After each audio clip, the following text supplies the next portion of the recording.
Imam Al-Ghazali R.A.H. adalah tokoh ilmu sufi yang terkenal, lebih-lebih lagi di kalangan mereka yang mempelajari kitab-kitab karangan beliau seperti Ihya Ulumuddin, Minhajul Abidin, Bidayah Al-Hidayah dan lain-lain lagi. Nama sebenar Imam Al-Ghazali ialah Muhammad bin Muhammad bin Ahmad Al-Ghazali Al-Tusi. Beliau lebih dikenali dengan panggilan Al-Ghazali yaitu nisbah kepada kampung tempat kelahirannya yaitu Ghazalah yang terletak di pinggir Bandar Tusi di dalam wilayah Khurasan, Parsi, Iran. Dengan itu Al-Ghazali berarti Ok Ghazalah, kemungkinan juga panggilan tersebut dinisbahkan kepada bapaknya seorang tukang tenun kain bulu yang dalam bahasa Arabnya dikatakan Al-Ghazal. Imam Al-Ghazali juga digelar Abu Hamid, yang berarti bapak kepada Hamid yaitu dinisbahkan kepada anaknya. Beliau juga digelar Hujatul Islam yaitu suatu gelaran penghormatan yang diberikan kepadanya karena kejituan dan kekuatan hujahnya di dalam membela agama Islam. Abu Hamid Muhammad Al-Ghazali Al-Tusi adalah seorang tokoh ulama, yang luas ilmu pengetahuannya dan merupakan seorang pemikir besar dalam sejarah falsafah Islam dan dunia. Dalam ilmu fiqh beliau bermazhab Syafi'i sementara dalam ilmu kalam beliau mengikuti aliran Asy'ari atau Ahlus Sunnah wal Jamaah. Beliau lahir pada tahun 450 bersamaan 1058 M. Bapaknya adalah seorang miskin yang soleh, makan dari hasil usaha sendiri menenun pakaian daripada bulu kemudian menjualnya di Pekan Tusi. Beliau sangat suka belajar ilmu agama dan mendampingi para ulama, sufi. Beliau meninggal dunia semasa Al-Ghazali dan saudaranya yang bernama Ahmad masih kecil tetapi sempat menyerahkan sedikit uang saraan serta mewasiatkan tentang pengurusan pembelajaran kedua anaknya itu kepada sahabatnya yang miskin yang menjadi guru dan ahli tasawuf. Sahabatnya itu telah mendidik dan mengajar mereka berdua menulis sehinggalah uang peninggalan bapaknya habis. Kemudian sahabat itu telah menasihatkan Al-Ghazali dua bersaudara agar pergi ke Tusi belajar di sebuah sekolah yang didirikan oleh Perdana Menteri Nizam Al-Malik, yang memberi saraan makan, pakaian dan buku-buku kepada pelajarnya. Beliau sendiri tidak mampu menyara mereka berdua. Dengan itu, mereka berdua meninggalkan Ghazlah menuju Tusi. Di sana Al-Ghazali belajar membaca, menulis, menghafal Al-Quran, ilmu Nahwu, bahasa Arab, ilmu matematik dan juga ilmu fiqh daripada Syekh Ahmad bin Muhammad Ar-Razakani. Beliau amat suka mempelajari ilmu fiqh dan perundangan Islam sementara saudaranya Ahmad amat suka mempelajari ilmu tasawuf dan akhirnya menjadi ahli sufi dan pendakwah yang masyhur digelar Abu Al-Fatuh. Pada tahun 469 Al-Ghazali telah melanjutkan pelajarannya ke Jarjan berguru dengan Abu Nasr Al-Ismaili. Di sana beliau telah berkahwin kemudian beliau pulang ke Tusi selama 3 tahun. Dalam masa ini beliau belajar tasawuf daripada Yusuf An-Nasaj, seorang sufi terkenal. Dalam perjalanan pulang ke Tusi daripada Jarjan, Al-Ghazali telah dirompak termasuk kertas catatan pelajarannya. Daripada peristiwa itulah beliau mulai menghafal pelajarannya tidak lagi bergantung kepada nota catatan lagi. Pada tahun 471 Al-Ghazali berangkat menuju ke Sekolah Tinggi Nismiyah di Naisabur. Di sana beliau belajar daripada Abu Al-Mali, Diyauddin Al-Jawaini yang terkenal dengan gelaran Imam Haramain.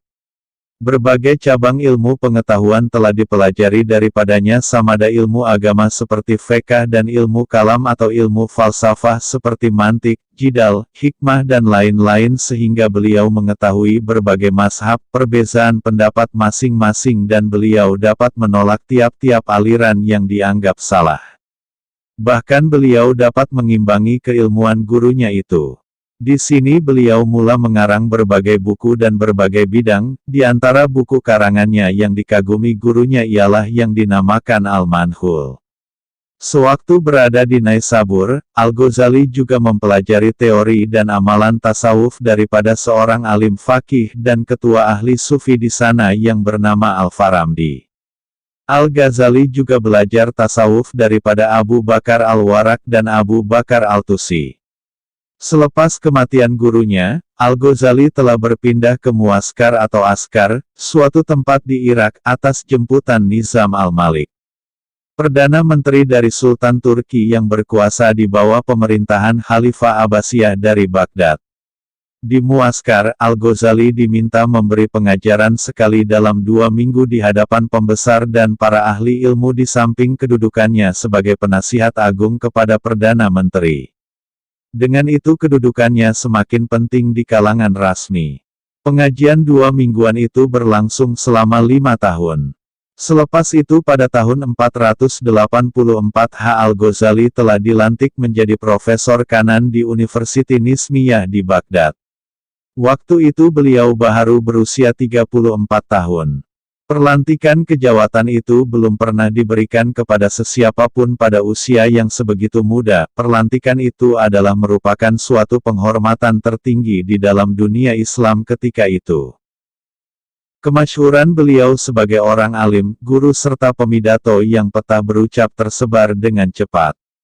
Kuliahnya semakin menarik perhatian para pelajarnya, beratus-ratus orang kenamaan dan terhormat turut menghadirinya. Pada tahun 488 Khalifah Al-Mustashar Billah yang baru ditabalkan menjadi khalifah di tahun 487 yang sedang menghadapi ancaman gerakan sesat golongan Batiniyah yang menimbulkan kekacauan, keganasan dan pembunuhan sulit terhadap sahabat akrab Al-Ghazali yaitu Perdana Menteri Nizam al-Malik di tahun 483 telah meminta Al-Ghazali menulis sebuah buku menerangkan keburukan-keburukan golongan Batiniyah dan kebaikan-kebaikan pemerintahan Khalifah Mustashar. Al-Ghazali telah menyahut permintaan tersebut dengan menulis bukunya yang dinamakan Al-Mustaziri sempena gelaran Khalifah. Buku berkenaan politik atau negara ini juga dikenali sebagai Fadaih al-Batiniyah wa Fathail al-Mustaziri. Kemudian diikuti dengan buku yang lain antaranya Hujatul Haq, Mufasil al-Khilaf dan sebagainya. Setelah berkhidmat selama 4 tahun di Universiti Nizmiyah, Al-Ghazali telah meletak jawatan pada bulan Zulqa'dah tahun 488 karena beliau jatuh sakit selama 6 bulan yang tidak dapat diobati oleh tabib ketika itu akibat dari pergolakan jiwa yang timbul dari keraguan terhadap pemikiran falsafah dan pertentangan perasaan di antara nafsu cintakan pangkat dan harta dan antara cetusan jiwa suci mahu mengabdikan diri kepada Allah semata-mata dengan beruslah dan beramal ibadah jauh dari gah masyhur, kesenangan dan kemewahan duniawi yang sementara. Al-Ghazali telah memutuskan tekad untuk meninggalkan kota Baghdad dan kemewahannya demi untuk menjadi seorang sufi. Beliau telah mewakafkan semua kekayaan harta bendanya, hanya yang diambil sekadar yang mencukupi bagi menyelenggara keluarga dan bekalan perjalanan nanti. Kemudian beliau menuju ke Syam, Syria, dengan niat hendak berkalwah di Masjid Jami, di kota Damsyik. Di sana beliau tinggal kira-kira 2 tahun dengan melakukan uslah, khalwah, mujahadah, riyadah dan beribadat menurut tasawuf yang dipelajarinya. Semua itu dilakukan untuk menjernihkan hati agar mudah berzikir kepada Allah Ta'ala. Sambil beliau beribadah sambil pula beliau memberikan kuliah tasawuf di salah satu sudut masjid itu yang sehingga sekarang ianya dikenali sebagai sudut Al-Ghazali. Pada tiap hari beliau naik ke puncak menara Masjid Damsyik yang tinggi itu dan mengunci pintunya dari dalam agar terhindar dari gangguan orang. Disinilah beliau berkhalwah melatihkan batin, berjuang menentang nafsu, melawan kemalasan hati, membersihkan diri, mendidik akhlak dan menyucikan hati dengan memperbayakan zikir Allah. Semasa beliau berada di sinilah beliau menulis karyanya yang besar berjumlah 4 jilid yaitu Ihya Ulumuddin. Dari Damsyik, di akhir tahun 490 beliau berangkat ke Baitul Maqdis di Palestina untuk meneruskan ilmu kesufiannya dengan mengunjungi Masjid Al-Aqsa dan masuk ke dalam sakra setiap hari kemudian menguncinya dari dalam untuk berkhalwah dan berdoa memohon hidayah daripada Allah Subhanahu wa Ta'ala. Al-Ghazali tidak lama tinggal di Palestina karena beliau terpaksa menyelamatkan diri dari keganasan tentara salib Kristian yang berjaya merampas Palestina dari kaum muslimin. Beliau menuju ke Kairah, Mesir dan kemudian ke Iskandariyah. Beliau hanya berada sekejap saja di Mesir, kemungkinan disebabkan ulama University Al-Azhar ketika itu di bawah kekuasaan kerajaan Fatimiyah dari golongan Syiah tidak memberikan sambutan yang baik, dan kemungkinan juga karena perbedaan fahaman antara ASWJ dengan Syiah. Dikatana Al-Ghazali telah berazam bertolak dari Mesir menuju Maghribi untuk menemui Amir Yusuf bin Tasfin, seorang amir yang sukakan cendekiawan, tetapi kemudiannya beliau menukarkan niatnya menuju ke Tanah Suci Makkah dan Madinah setelah mendapat tahu tentang kematian Yusuf bin Tasfin. Kira-kira 8 tahun berada di Hijaz, beliau pun merasa rindu hendak pulang ke Baghdad untuk menziarahi keluarga, anak-anak dan istrinya. Sungguh pun Al-Ghazali menjadi seorang zuhud, wara, namun kecintaan kepada anak dan istri mempengaruhi beliau untuk pulang. Beliau cintakan Allah serta cintakan kepada keluarga dan anak istri, tetapi cintakan Allah mengatasi segala-galanya. Oleh itu Al-Ghazali mengimbangkan di antara dua kehidupan, dunia dan akhirat.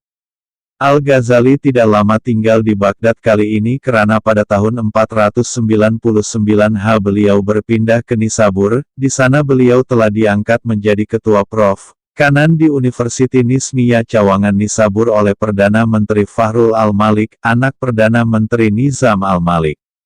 Al-Ghazali kemudiannya kembali ke Tusi, tempat kelahirannya, pada tahun 500 setelah Fahrul Al-Malik menerima nasib yang sama dengan ayahandanya, mati dibunuh oleh puak batiniyah. Di Tusi, Al-Ghazali telah mendirikan sebuah madrasah dan mengajar para pelajarnya tentang hukum, akidah dan tasawuf.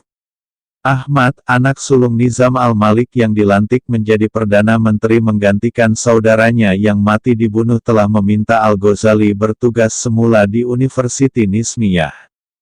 Al-Ghazali yang kini mengajar karena Allah dan bukan karena mengejar pangkat, kemuliaan dan perdampingan diri dengan khalifah sebagaimana masa lampau telah menolak permintaan itu. Lebih-lebih lagi, pada masa itu beliau tidak suka lagi melibatkan diri dalam majelis-majelis perdebatan dan pelajarnya seramai 150 orang di Tusi sukar untuk pergi ke Baghdad berpindah bersamanya.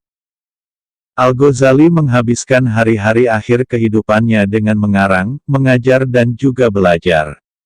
Sebelum itu beliau tidak dapat menumpukan perhatiannya kepada pembelajaran ilmu hadits, oleh itu beliau telah mempelajari Sahih Bukhari dan Muslim di bawah seorang muhadits terkenal yaitu Hafiz Ahmar, Ain. Mim, Ra. bin Abu Hasan Al-Rawasi. Malah beliau telah mendapat ijazah dari mempelajari kedua-dua kitab tersebut. Sebelum meninggal dunia, Al-Ghazali telah mengarang ratusan buku dalam berbagai bidang seperti falsafah, mantik, agama, akhlak, tasawuf, kenegaraan dan teori pemerintahan, tetapi hasil karyanya yang tinggal sekarang tidak sampai pun 100 buah.